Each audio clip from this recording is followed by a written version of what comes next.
नमस्कार विद्यार्थी मित्रांनो, सर्वांसाठी शुभ प्रभात. मी आहे प्राध्यापक गणपत उगडे. टिक्कर मराठीमध्ये आपल्या सर्वांचे मनपूर्वक स्वागत.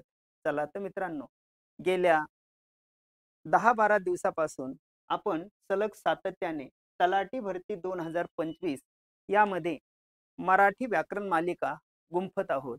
यामध्ये टीसीएस पॅटर्ननुसार मराठी व्याकरणातील जे काही घटक आणि उपघटक आहेत त्यावर आधारित जे काही मिश्र प्रश्न आहे ज्यालाच आपण अतिसंभाव्य प्रश्न म्हणतो, या प्रश्नांची आपण चर्चा करत आहोत. आमचे व्हिडिओ जर तुम्हाला आवडत असतील तर जरूर लाईक करा, शेअर करा. त्याचबरोबर आपलं टेलिग्राम चॅनल आहे, त्यालाही तुम्ही भेट देऊ शकता. तुमचं जेवढं वय आहे त्याच्या तिप्पट गेल्या 32 वर्षापासून मी मराठी व्याकरण शिकवत असतो. मग त्याच्यामध्ये घटक आणि उपघटक संपूर्ण तुम्हाला लाईव्ह बॅचमध्ये ट्रिक्सद्वारे शिकवले जातील. चला तर आपण पाहतोय अतिसंभाव्य प्रश्नांचं विश्लेषण. मग इथं पहा, बहु असो सुंदर संपन्न की महान. पहिला प्रश्न काय आहे? बहु असो सुंदर संपन्न की महान हे गाजलेले गीत कोणाचे आहे? सांगा बरं, तुम्हाला काय वाटतं की कृप कोल्हटकर आहे, ग दि माडगुळकर आहे, गोविंदाग्रज आहे की कुसुमाग्रज आहे? पहा, गजानन दिगंबर माडगुळकर. इथं गोविंदाग्रज म्हणजे राम गणेश गडकरी, कुसुमाग्रज विष्णू वामन शिरवाडकर, श्रीपाद कृष्ण कोल्हटकर. तर याचं जे उत्तर आहे तर हे उत्तर बरोबर आहे, बाकीची उत्तर चुकीची आहे. श्रीपाद कृष्ण कोल्हटकरांनी या ठिकाणी बहु असं सुंदर संपन्न की महान महाराष्ट्र देश हा हे गीत लिहिलेलं आहे. ठीक आहे, पुढे चला. राकट देशा कणकर देशा दगडांच्या देशा या शब्दात महाराष्ट्राचे वर्णन कोणी केलेलं आहे? राकट देशा कणकर देशा दगडांच्या देशा, बरोबर. तर हे जे काही वर्णन आहे राम गणेश गडकरी अर्थातच गोविंदाग्रज यांनी हे वर्णन केलेलं आहे. राम गणेश गडकरी म्हणजेच गोविंदाग्रज. पुढे, बोले तैसा चाले त्याची वंदावी पाऊले हे वचन कोणाचे आहे? संत तुकाराम महाराज म्हणतात, बोले तैसा चाले त्याची वंदावी पाऊले. म्हणजे जसं आपण बोलतो तशा पद्धतीने कृतीयुक्त आचरण करणं हे तितकंच गरजेचं आहे.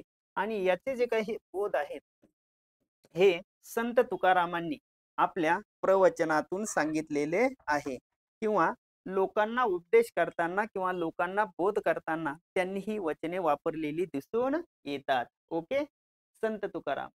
संत ज्ञानेश्वर काय म्हणतात मराठी बद्दल? माझी मराठीची बोलू कौतुके, अमृतातेही पैजा जिंके. ठीक आहे.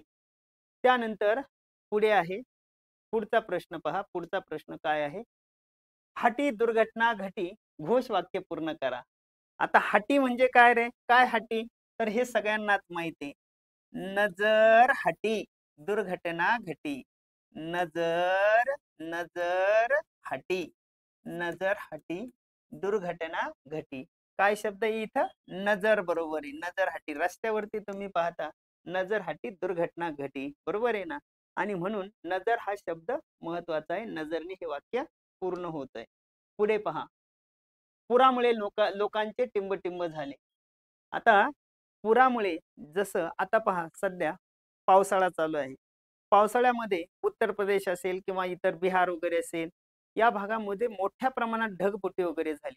आणि ढगफुटी झाल्यामुळे काय झालं, नद्यांना मोठमोठे महापूर आले. मग पुरामुळे लोकांचे टिंबटिंब नुकसान झाले. आवर्जून, अफाट, असंख्य, अपरिमित. अपरिमित नुकसान झाले. अपरिमित याचा अर्थ ज्याची तुलना करू शकत नाही अशा प्रमाणात जीवितहानी आणि वित्तहानी होणे याला अपरिमित म्हटलं जातं. काय? अपरिमित याचा अर्थ काय? की ज्याची आपण तुलना करू शकत नाही.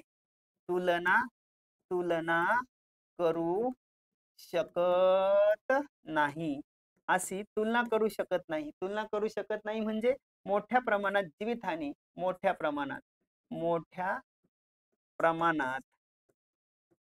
जीवितहानी आणि वित्तहानी होणे. जीवितहानी त्याचबरोबर वित्तहानी होणे. वित्तहानी होणे यालाच काय म्हटलं जातं रे? याला म्हटलं जातं अपरिमित हानी. कोणती हानी आहे ही? अपरिमित हानी. पुढे पहा, अचूक शब्द ओळखणे तेथे देव. आता पहा, काय? भक्तिभाव पूजेचे सामान मंदिर. तर हे सगळ्यांनाच माहित आहे. काय माहित आहे रे? भाव तिथे देव.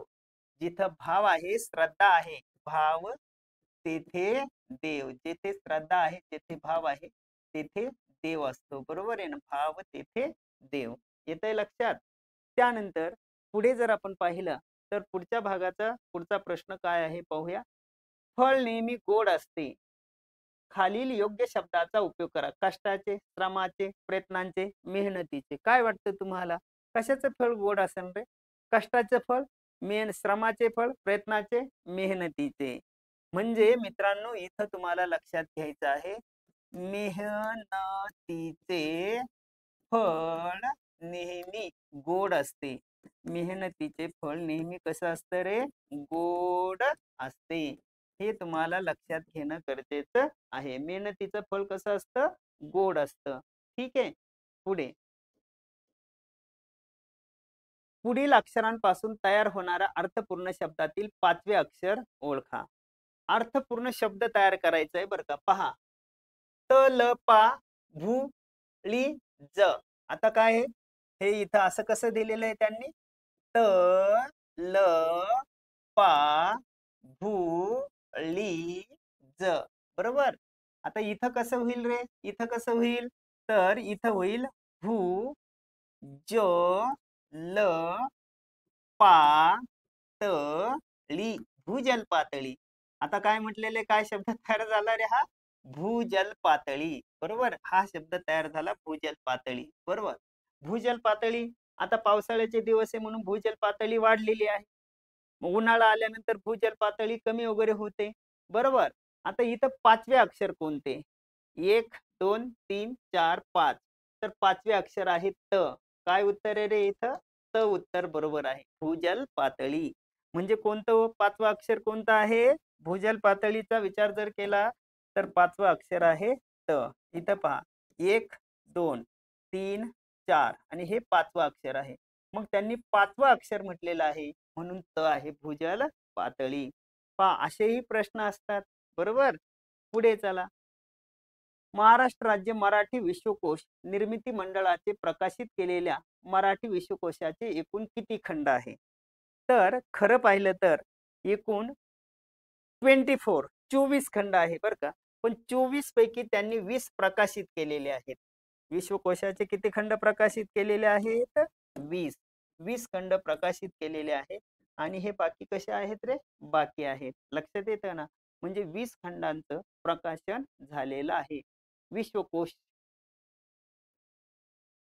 मग साहित्य अश्लीलता या शब्दाचा अश्लील अश्लील अश्लीलता या विषयावर निबंध कोणत्या निबंध प्रकारात येतो? अश्लीलता. आता अश्लीलता म्हणजे काय?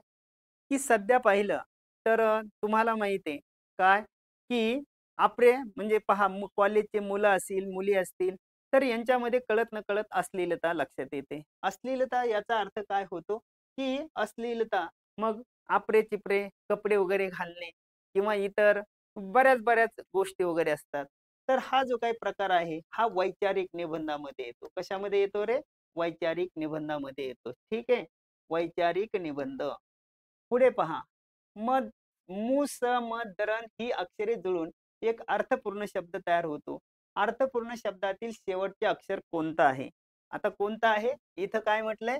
म स म द्र न थ. मग कसं होईल रे? इथं समुद्र समुद्र मंथन मंथन समुद्र मंथन समुद्र मु. इथं मु आहे. समुद्र मंथन. शब्द पहा कसा तयार झाला. समुद्र मंथन. अर्थपूर्ण शब्दातील शेवटचे अक्षर कोणते? आता समुद्र मंथन. समुद्र मंथन तुम्हाला माहिती आहे देव आणि दानवांचं युद्ध वगैरे झालं होतं. समुद्र मंथन. आणि देव आणि दानवांचं ज्यावेळेस युद्ध वगैरे झालं त्या युद्धामध्ये हा न हे शेवटचं अक्षर आहे. ठीक आहे. लक्षात येत आहे? शेवटचं अक्षर कोणतं आहे रे? न आहे. न. पुढे चला. सत्य तोच धर्म करावा कायम मानावा आराम सर्व ठाई. मानवा धर्म सत्य ही नीती बाकीच्या कुनीती ज्योती म्हणे. सदरची पंक्ती कोणत्या लेखकाची आहे? आता ज्योती म्हणे म्हटल्यानंतर तुम्हाला माहिती आहे शेतकऱ्यांचा सूड, गुलामगिरी, विद्येविना मती गेली, मतीविना गती गेली, गतीविना नीती गेली, नीतीविना वित्त गेले, वित्तामुळे शूद्र खचले. तर हे आहे महात्मा ज्योतिराव फुले. कोणाचं लिखाण आहे रे? महात्मा ज्योतिराव फुले. लक्षात येतं ना? सत्य तोच धर्म करावा कायम, मानावा आराम सर्व ठाई, मानावा धर्म सत्य हीच नीती बाकीची कुनीती ज्योती म्हणे. ठीक आहे. पुढे शासकीय कर्मचाऱ्यांना ताकीद देण्यासाठी वापरतात त्यास काय म्हणतात? शासकीय जे काही कर्मचारी आहे तर त्या कर्मचाऱ्यांनी वेळेवरती काम करावं. शासनाने जी काही कायद्याची चौकट आहे त्या चौकटीमध्ये राहून वेळेवर यावं, वेळेवर लोकांचे प्रश्न वगैरे सोडावे. तर त्यांना ताकीद देण्यासाठी असतं ज्ञापन. काय असतं रे? ज्ञापन हा शब्द बरोबर आहे. बाकीची उत्तरं कशी आहेत? चूक आहे. अधिसूचना, परिपत्र, गॅझेट, गॅझेट वगैरे हे नाही. शासकीय कामकाज, ज्ञापन उत्तर मात्र बरोबर आहे. ठीक आहे. पुढे चला. भालचंद्र नेमाडे यांनी कोणत्या साहित्यास 50वा ज्ञानपीठ पुरस्कार भेटला? तर भालचंद्र नेमाडे तुम्हाला माहिती आहे की हिंदू जगण्याची एक समृद्ध अडगळ, यांनाच काय म्हटलं जातं? कोसलाकार. कोसलाकार. या कोसलाकारांना इथं साहित्य क्षेत्रातील 50वा ज्ञानपीठ, साहित्य क्षेत्रातील सर्वोच्च बहुमानाचा पुरस्कार आहे ज्ञानपीठ पुरस्कार. आणि 2014-15च्या दरम्यान, 14-15च्या दरम्यान हिंदू जगण्याची एक समृद्ध अडगळ, हिंदू जगण्याची एक समृद्ध अडगळ, एक समृद्ध अडगळ, एक समृद्ध अडगळ या कादंबरीला त्यांना हा पुरस्कार भेटलेला आहे. हिंदू जगण्याची एक समृद्ध अडगळ. ययाती कोणाचा आहे रे? ययाती आहे वि स खांडेकरांचं. विशाखा कोणाचा आहे? कवी कुसुमाग्रजांचा. अष्टदर्शन कोणाचं आहे? करंदीकरांचं, विंदा करंदीकर. विंदा ययाती वि स खांडेकर, खांडेकर. विशाखा कुसुमाग्रज, कुसुमाग्रज. अष्टदर्शने विंदा करंदीकर, विंदा करंदीकरांचं, करंदीकरांचं पुस्तक आहे. आणि कोसलाकार म्हणजेच भालचंद्र नेमाडे यांचं हे पुस्तक वगैरे आहे. ठीक आहे. पुढे चला. भावार्थ रामायण कोणी लिहिले? भावार्थ रामायण. आता भावार्थ रामायणाचे लेखक कोण आहे? संत एकनाथ, संत एकनाथांनी, संत एकनाथ, एकनाथ यांचं काय आहे? भावार्थ रामायण. रामदासांचा काय आहे रे? दासबोध नावाचा ग्रंथ आहे. कोणता ग्रंथ आहे? दासबोध. संत एकनाथांचं भावार्थ रामायण. नंतर संत चोखामेळा हे पण नाही. त्याच्यानंतर जनार्दन स्वामी हे पण नाही. संत एकनाथ उत्तर बरोबर आहे. भावार्थ रामायण. ठीक आहे. पुढे चला. रंग माझा वेगळा हा काव्यसंग्रह कोणी लिहिला? रंग माझा वेगळा सुरेश भट. कोणाचा आहे रे? सुरेश भटांचं. नंतर नारायण धोंडोबा महानोर शेतकरी कवी मानले जातात. रंग माझा वेगळा हे कोणाचं आहे? नाधो मानोहरांचं पुस्तक वगैरे आहे. नारायण धोंडोबा महानोर. ठेवा लक्षात. संगीत शाकुंतल हे गाजलेले नाटक कोणी लिहिले? संगीत शाकुंतल सांगा. गोविंदराव बल्लाळ देवळ शारदा लिहिलं. यांनी काय लिहिलं रे? शारदा. गोविंद बल्लाळ देवलांचं शारदा आहे. कृष्णाजी प्रभाकर खाडीलकर, गणपतराव जोशी हे पण नाही, हे पण नाही. अण्णासाहेब किर्लोस्करांचं आहे. कोणाचं आहे रे? अण्णासाहेब किर्लोस्कर हे याचं योग्य उत्तर आहे. संत ज्ञानेश्वरांनी खालीलपैकी कोणता ग्रंथ लिहिला? संत ज्ञानेश्वर. पहा, विचार करा, सांगा मला.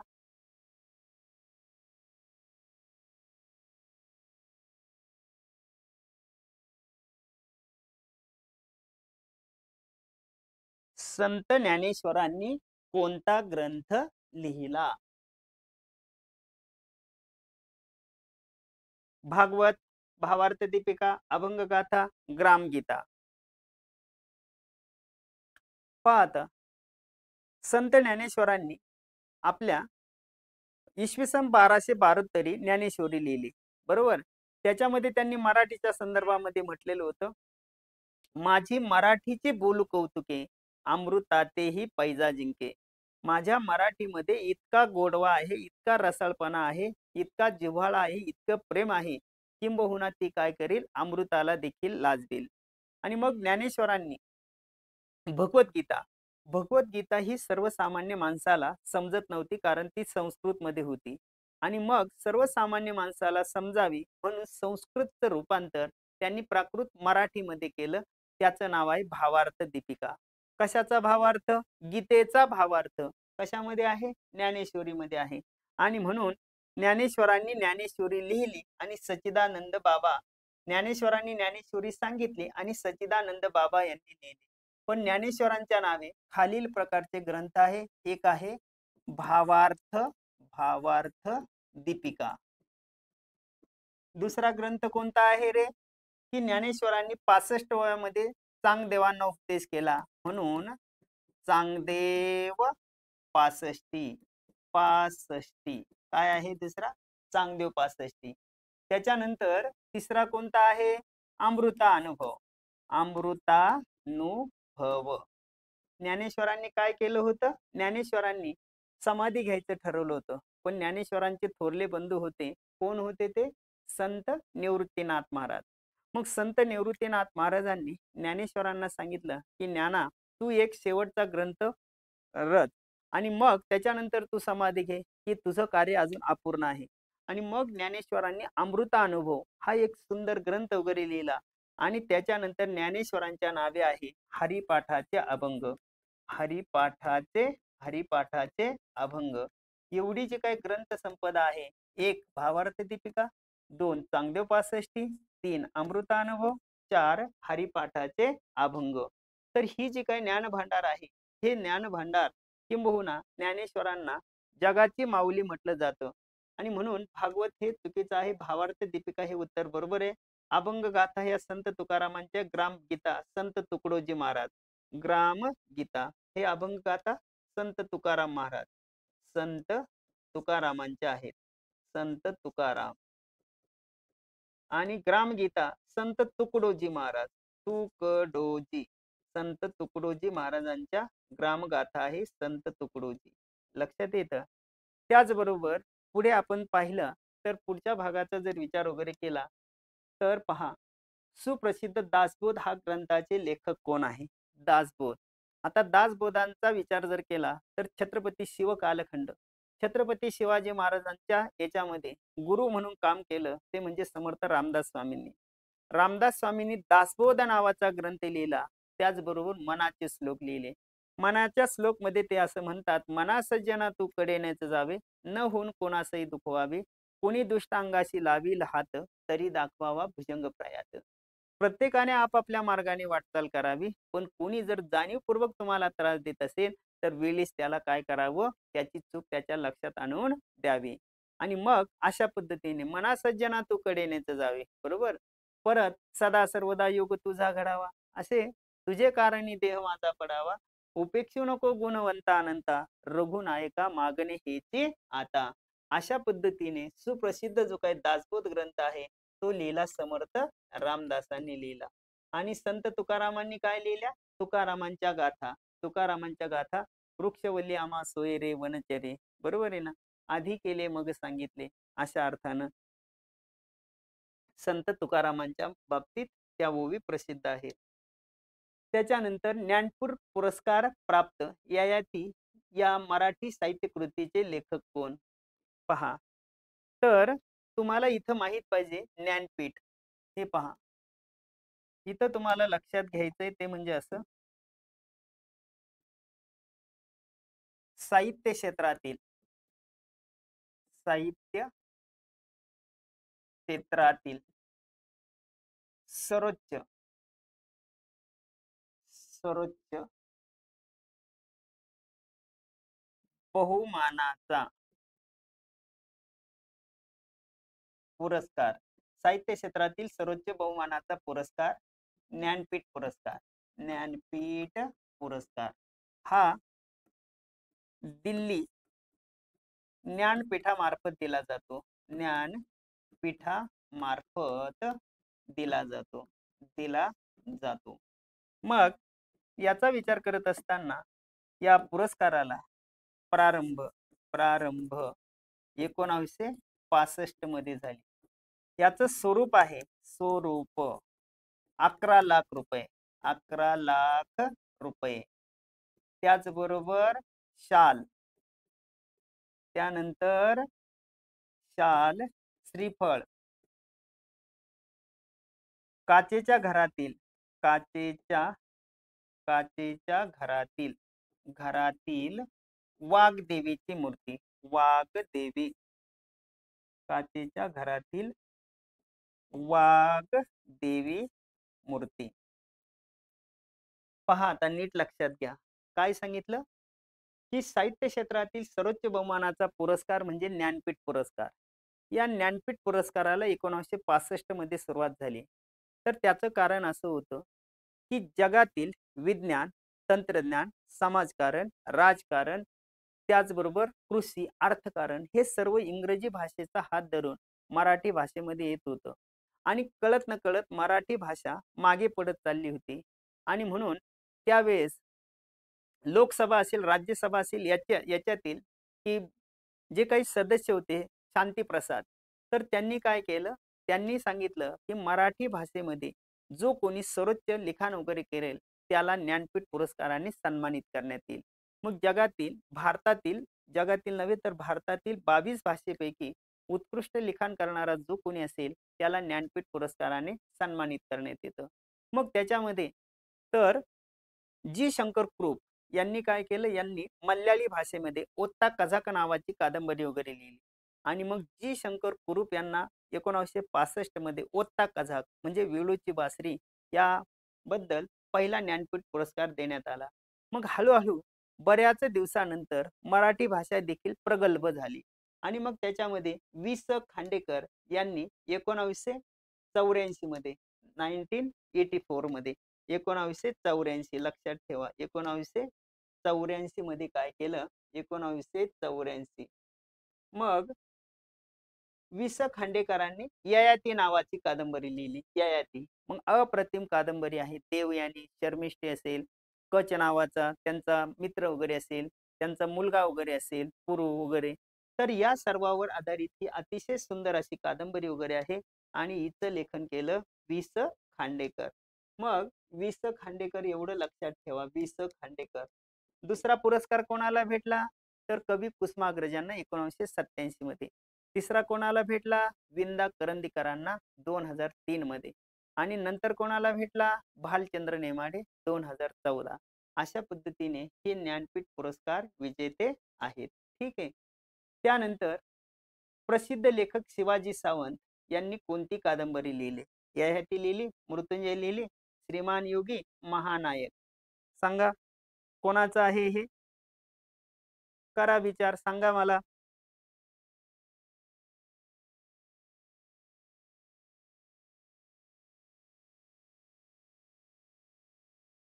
प्रसिद्ध लेखक शिवाजी सावंत. शिवाजी सावंत.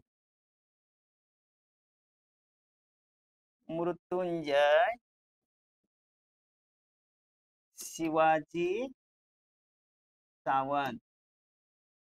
ययाती, ययाती कोणाची आहे रे, ययाती वि. स. विष्णू सखाराम, वि. स. खांडेकर. श्रीमान योगी, श्रीमान योगी रणजित देसाई. श्रीमान योगी कोणाचे आहे, रणजित देसाई. महानायक विश्वास पाटील. विश्वास पाटील. तर हे सगळं तुम्हाला लक्षात ठेवायचे. मृत्युंजय, ययाती, श्रीमान योगी आणि महानायक. येतंय लक्षात. तर अशा पद्धतीनं हाही भाग लक्षात ठेवणं गरजेचं आहे. पुढे गोष्ट पैशा पाण्याची. गोष्ट पैशा पाण्याची हे मराठी पुस्तक कोणी लिहिलं? सांगा. गोष्ट पैशा पाण्याची हे जे काही मराठी पुस्तक आहे, या मराठी पुस्तकाचे लेखक कोण आहे? विचार करा. पहा, नावं दिलेली आहे तिथं. मग वसंत कुलकर्णी, प्रफुल्ल वानखेडे, रचना वानखेडे, विश्वास पाटील. कोणाचं आहे सांगा?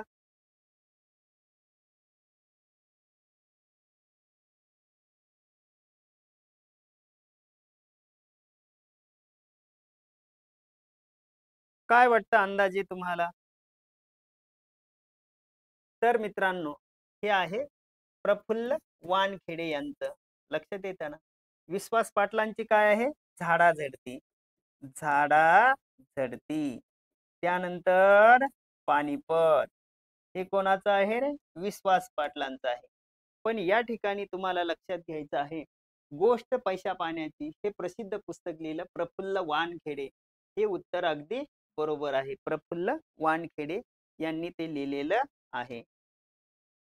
खालीलपैकी कोणते मराठी साहित्य हे गोंदिया जिल्ह्यातील नागझिरा वनाशी संबंधित आहे? पहा, प्रश्न वाचा. नागझिरा. तुम्हाला काय वाटतं पहा? पु ल देशपांडे, जी ए कुलकर्णी, राम गणेश गडकरी, मारुती चितमपल्ली. कोणी पक्षी निरीक्षण केलं, कोणी काय केलं सांगा बरं? पक्षी निरीक्षण कोणी केलेलं आहे? तुम्हाला काय वाटतं? अंदाजे सांगा. पु ल देशपांडे, जी ए कुलकर्णी, राम गणेश गडकरी, मारुती चितमपल्ली. मित्रांनो, जी जी अभयारण्य आहे किंवा पक्षी असतील, पशुपक्षी असतील, यांचं निरीक्षण, परीक्षण किंबहुना त्याची जी आवड होती, तर ते चित्रीकरण करण्याचं, तेथील माहिती जमा करण्याचं, त्याचं समीक्षण, निरीक्षण आणि परीक्षण करण्याचं काम जर कोणी केलं असेल, तर त्याची जी काही कल्पना आहे किंवा त्याची जी काही आवड होती, ती होती मारुती चितमपल्ली यांना. काय केलं? मारुती चितमपल्ली. तर हा जो काही नागझिरा वगैरे आहे, या नागझिऱ्यामध्ये मग त्यांनी काय केलं? फोटो, त्याचबरोबर त्याचं समीक्षण, निरीक्षण आणि परीक्षण करून त्यांनी त्यांना त्याची निसर्गाच्या सानिध्यात आवड वगैरे होती आणि मग नागझिरा या वनाशी निगडीत ज्या काही घटना वगैरे आहेत किंवा त्या प्राण्यांच्या ज्या काही हालचाली आहे, त्यांचे जे काही फोटो वगैरे आहे, त्याचं चित्रीकरण करण्याचं काम मारुती चितमपल्ली यांनी केलेलं आहे. ठीक आहे. तुतारी ही कविता कोणी लिहिली? एक तुतारी द्या मजा आणून, फुंकीन सारे गगन, भेदून टाकीन सारे गगन. एक तुतारी द्या मज आणून, भेदून टाकीन सारे गगन. पहा, कोणाचं पुस्तक आहे ते? तुम्हाला काय वाटतं कोणाचं असावं ते?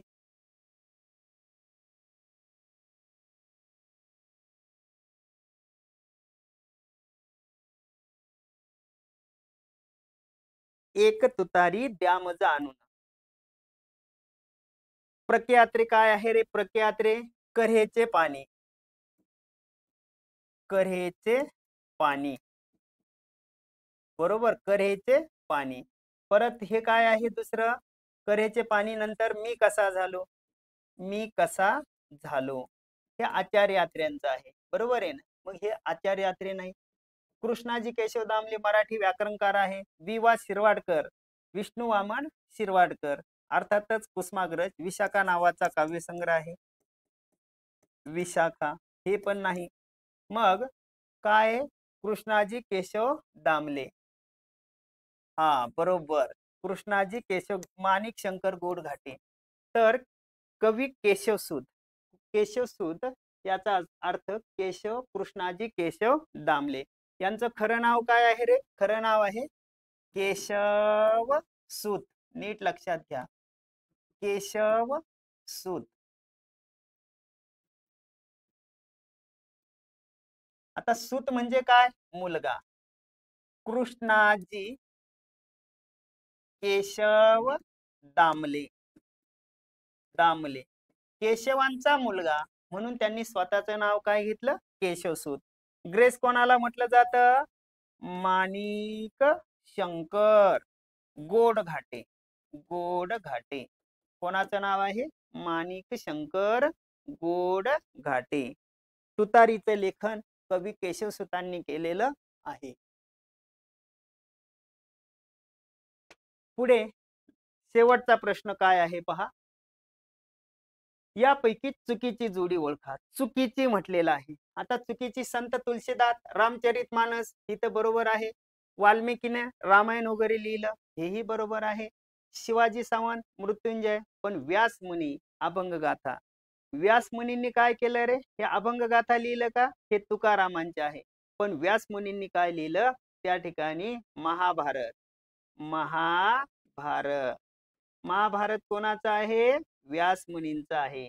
म्हणजे या ठिकाणी ही जोडी चुकीची म्हटलेली आहे. चुकीची. प्रश्न वाचताना नीट वाचा. चुकीची हा शब्द वापरलेला आहे. आणि म्हणून या ठिकाणी हे उत्तर हे पण नाही. तर चुकीची जोडी आहे व्यास मुनी अभंगगाथा. व्यासांनी काय लिहिलं? महाभारत. आता गुरुपौर्णिमा झाली. गुरुपौर्णिमामध्ये 4 वेद त्याचबरोबर महाभारत यांची जी काही रचना वगैरे आहे ती व्यास मुनींनी केली. हे आद्य गुरु मानले जातात.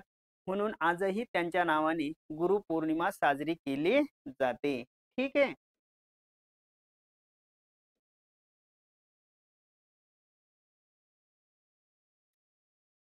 चला तर मित्रांनो, अशा पद्धतीने आज आपण हे 13वं पुष्प गुंफलेलं आहे.